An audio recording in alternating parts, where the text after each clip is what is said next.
ರಾಜ್ಯ ಸಚಿವ ಸಂಪುಟದಿಂದ ನಾಗೇಂದ್ರ ಔಟ್ ಆಗ್ತಾರಾ? ಪದತ್ಯಾಗವನ್ನು ಮಾಡ್ತಾರಾ? ಪದತ್ಯಾಗ ಪಕ್ಕ ಎನ್ನಲಾಗ್ತಾ ಇದೆ. ಸಂಪುಟದಿಂದ ಸಚಿವ ನಾಗೇಂದ್ರ ಪದತ್ಯಾಗ ಪಕ್ಕ ಎನ್ನಲಾಗ್ತಾ ಇದೆ. ಪಕ್ಕ ಆಯ್ತಾ? ಹಾಗಾದ್ರೆ ಸಚಿವ ನಾಗೇಂದ್ರ ರಾಜೀನಾಮೆಗೆ ಹೈಕಮಾಂಡ್ನಿಂದ ಸಂದೇಶ ಬಂತ. ಒಂದೆರಡು ದಿನಗಳಲ್ಲಿ ನಾಗೇಂದ್ರ ಪದತ್ಯಾಗ ಮಾಡುವಂತಹ ಸಾಧ್ಯತೆ ಇದೆ ಎನ್ನಲಾಗ್ತಾ ಇದೆ. ವ್ಯಕ್ತಿಗಿಂತ ಪಕ್ಷ ಹಾಗೆ ಸರ್ಕಾರದ ಹಿತ ಮುಖ್ಯ ಅಂತ ಹೈಕಮಾಂಡ್ ಹೇಳಿರ್ತಕ್ಕಂಥ ಸೂಚನೆ ಕೂಡ ಸಿಕ್ಕಿದೆ. ನೋಡಿ, ನಾಗೇಂದ್ರ ಸಂಪುಟದಲ್ಲೇ ಇದ್ರೆ ಬಿಜೆಪಿ ಇದನ್ನೇ ದೊಡ್ಡ ಅಸ್ತ್ರವನ್ನಾಗಿ ಮಾಡಿಕೊಳ್ಳುತ್ತೆ. ಹೀಗಾಗಿ ಸಿಎಂ ಡಿಕೆ ಶಿವಕುಮಾರ್ ಅವರಿಂದ ಹೈಕಮಾಂಡ್ ನಾಯಕರು ಮಾಹಿತಿಯನ್ನ ಪಡೆದುಕೊಂಡಿದ್ದಾರೆ. ನಾಗೇಂದ್ರ ಅವರ ಈ ಒಂದು ವಿಚಾರಕ್ಕೆ ಸಂಬಂಧಪಟ್ಟ ಹಾಗೆ, ರಾಜಕೀಯದಲ್ಲಿ ಆಗು ಹೋಗುಗಳ ಎಲ್ಲ ವಿಚಾರಕ್ಕೆ ಸಂಬಂಧಪಟ್ಟ ಹಾಗೆ ಮಾಹಿತಿಯನ್ನ ಹೈಕಮಾಂಡ್ ನಾಯಕರು ಪಡೆದುಕೊಂಡು ನಾಗೇಂದ್ರ ಅವರನ್ನ ಈ ಸಚಿವ ಸಂಪುಟದಿಂದ ಕೈ ಬಿಡುವಂತಹ ಸಾಧ್ಯತೆ ಕೂಡ ಇದೆ ಎನ್ನಲಾಗ್ತಾ ಇದೆ. ಇನ್ನೇನು ಒಂದೆರಡು ದಿನಗಳಲ್ಲಿ ನಾಗೇಂದ್ರ ಅವರೇ ಸ್ವತಃ ಅವರೇ ಪದತ್ಯಾಗವನ್ನು ಮಾಡ್ತಾರಾ ಅಥವಾ ಹೈಕಮಾಂಡ್ ಹೇಳಿದ್ದಕ್ಕೆ ಪದತ್ಯಾಗವನ್ನು ಮಾಡ್ತಾರಾ? ಒಟ್ಟಾರೆಯಾಗಿ ಸಾಕಷ್ಟು ಕುತೂಹಲವನ್ನ ಕೂಡ ಮೂಡಿಸಿರುವಂಥದ್ದು. ಆದರೆ ನಾಗೇಂದ್ರ ಪದತ್ಯಾಗ ಮಾಡಲಿ ಅಥವಾ ಮಾಡದೇ ಇರಲಿ, ಹೋರಾಟ ಅಂತೂ ಮುಂದುವರಿಯುತ್ತೆ ಅಂತ ಈಗಾಗಲೇ ಬಿಜೆಪಿಯವರು ಕೂಡ ಸಡ್ಡು ಹೊಡೆದಿರುವಂಥದ್ದು.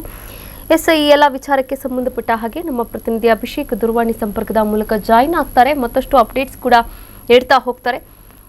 ಅಭಿಷೇಕ್, ಈಗಾಗಲೇ ಸಚಿವ ಸಂಪುಟದಿಂದ ನಾಗೇಂದ್ರ ಅವರು ಪದತ್ಯಾಗ ಮಾಡುವುದು ಪಕ್ಕಾ ಎನ್ನಲಾಗ್ತಾ ಇದೆ. ಹಾಗಾದ್ರೆ ಹೈಕಮಾಂಡ್ ಗ್ರೀನ್ ಸಿಗ್ನಲ್ ಕೊಟ್ಬಿಡ್ತಾ ಅವ್ರನ್ನ ಸಚಿವ ಸಂಪುಟದಿಂದ ಕೆಳಗಿಳಿಸೋಕೆ ಎಲ್ಲಾ ಸಿದ್ಧತೆಯನ್ನ ಮಾಡ್ಕೊಳ್ತಾ ಹೇಗೆ, ಅಥವಾ ಏನಾದ್ರೂ ಊಹಾಪೋಹ ಇದೆಯಾ ಈ ವಿಚಾರದಲ್ಲಿ?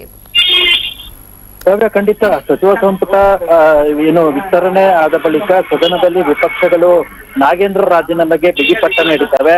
ಅದಾದ ನಂತರ ಸಿಎಂ ಡಿ ಕೆ ಶಿವಕುಮಾರ್ ನಿನ್ನೆ ದೆಹಲಿಗೆ ಹೋಗ್ತಾರೆ. ದೆಹಲಿಗೆ ಹೋದಂತ ಸಂದರ್ಭದಲ್ಲಿ ಇಲ್ಲಿ ಇತ್ತೀಚೆವರೆಗೂ ಆಗಿರ್ತಕ್ಕಂಥ ಬೆಳವಣಿಗೆ ಬಗ್ಗೆ ರಾಹುಲ್ ಗಾಂಧಿ ಪ್ರಸ್ತಾಪ ಮಾಡ್ತಾರೆ. ಜೊತೆಗೆ ಖಾಲಿ ಉಳಿದಿರ್ತಕ್ಕಂಥ ಒಂದು ಸ್ಥಾನದ ಬಗ್ಗೆ ಕೂಡ ಡಿ ಕೆ ಶಿವಕುಮಾರ್ ರಾಹುಲ್ ಗಾಂಧಿ ಮುಂದೆ ಪ್ರಸ್ತಾಪ ಮಾಡ್ತಾರೆ. ಈ ಒಂದು ಸಂದರ್ಭದಲ್ಲಿ ರಾಹುಲ್ ಗಾಂಧಿ ಅವರು ಪುನಃ ಡಿ ಕೆ ಶಿವಕುಮಾರ್ ಅವರಿಗೆ ಪ್ರಶ್ನೆ ಮಾಡ್ತಾರೆ. ಎಲ್ಲವೂ ಸರಿ ಹೋದಂತ ಸಂದರ್ಭದಲ್ಲಿ ನಾಗೇಂದ್ರ ಅವರಿಗೆ ಸ್ಥಾನ ಕೊಟ್ಟಿದ್ದಾದ್ರು ಯಾಕೆ ಅನ್ನುವಂತ ಪ್ರಶ್ನೆಯನ್ನ ಮಾಡ್ತಾರೆ. ಆಗ ಡಿ ಕೆ ಶಿವಕುಮಾರ್ ಅವರು ಒಂದು ವಿಚಾರವನ್ನು ಸ್ಪಷ್ಟಪಡಿಸ್ತಾರೆ. ನಾಗೇಂದ್ರ ಅವ್ರ ಮೇಲೆ ಇರ್ತಕ್ಕಂಥ ಆರೋಪ ಎಲ್ಲವೂ ಕೂಡ ಕ್ಲೀನ್ ಚಿಟ್ ಸಿಕ್ಕಿತ್ತು. ಜೊತೆಗೆ ಜಾತಿ ಸಮೀಕರಣದಲ್ಲಿ ಅವರ ಹೆಸರು ಕೂಡ ಮುನ್ನೆಲೆಗೆ ಬಂದಿತ್ತು. ಇದೇ ಕಾರಣದಿಂದ ನಾಗೇಂದ್ರ ಅವ್ರನ್ನ ಆಯ್ಕೆ ಮಾಡೋದಕ್ಕೆ ಪ್ರಮುಖವಾದಂತ ಒಂದು ಕಾರಣ ಆಗಿತ್ತು. ಈಗ ಮತ್ತೆ ನಾಗೇಂದ್ರ ವಿರುದ್ಧ ಪ್ರತಿಪಕ್ಷಗಳು ಪಾದಯಾತ್ರೆಯನ್ನ ಮಾಡ್ತಿದ್ದಾವೆ. ಜೊತೆಗೆ ರಾಜೀನಾಮೆ ಕೊಡ್ಲೇಬೇಕನ್ನುವಂತ ಒಂದು ಪಟ್ಟನೆ ಹಿಡಿದಿದ್ದಾರೆ. ಹೀಗಾಗಿ ಈ ಒಂದು ವಿಚಾರದಲ್ಲಿ ನಮಗೆ ಸ್ಪಷ್ಟವಾದಂತ ಒಂದು ನಿಲುವು ಬೇಕಾಗುತ್ತೆ. ಯಾಕಂತಂದ್ರೆ ಇದಾಗೆ ನಾಗೇಂದ್ರ ಅವರು ಕೂಡ ಬಹಳ ಕ್ಲಿಯರ್ ಕಟ್ ಆಗಿ ಹೇಳಿದ್ದಾರೆ. ಪಕ್ಷಕ್ಕೆ ಏನಾದ್ರು ಡ್ಯಾಮೇಜ್ ಆಗುವಂತ ಪರಿಸ್ಥಿತಿ ಬಂದ್ರೆ ನಾನು ಸಚಿವ ಸ್ಥಾನದಿಂದ ಹಿಂದೆ ಸರಿತೇನೆ ಅನ್ನುವಂತ ಮಾತುಗಳನ್ನ ಆಡಿದ್ದಾರೆ. ಹೀಗಾಗಿ ಇದೇ ವಿಚಾರವನ್ನೇ ನಿನ್ನೆ ಡಿ ಕೆ ಶಿವಕುಮಾರ್ ಅವರು ರಾಹುಲ್ ಗಾಂಧಿ ಮುಂದೆ ಬಹಳ ಕ್ಲಿಯರ್ ಕಟ್ ಆಗಿ ಹೇಳಿದ್ದಾರೆ. ಈ ಬಗ್ಗೆ ನೀವೇ ಒಂದು ನಿರ್ಧಾರಕ್ಕೆ ಬನ್ನಿ ಅನ್ನುವಂತ ಒಂದು ಮಾತುಗಳನ್ನ ಹೇಳಿದ್ದಾರೆ. ಜೊತೆಗೆ ಇವತ್ತು ಎಐಸಿಸಿ ಅಧ್ಯಕ್ಷರಾಗಿರ್ತಕ್ಕಂಥ ಮಲ್ಲಿಕಾರ್ಜುನ್ ಖರ್ಗೆ ಅವರು ದೆಹಲಿಗೆ ಹೋಗ್ತಾರೆ. ದೆಹಲಿಗೆ ಹೋದಂತ ಸಂದರ್ಭದಲ್ಲಿ ರಾಹುಲ್ ಗಾಂಧಿ ಅವರನ್ನ ಭೇಟಿ ಮಾಡಿ ಈ ಒಂದು ವಿಚಾರವನ್ನ ಚರ್ಚೆ ಮಾಡಿ ಒಂದು ಅಂತಿಮ ನಿರ್ಧಾರಕ್ಕೆ ಬರುವಂತ ಒಂದು ಸಾಧ್ಯತೆ ಇದೆ. ಕಾವ್ಯ, ಥ್ಯಾಂಕ್ ಯು ಅಭಿಷೇಕ್ ತಮ್ಮೆಲ್ಲ ಡೀಟೇಲ್ಸ್ಗೆ.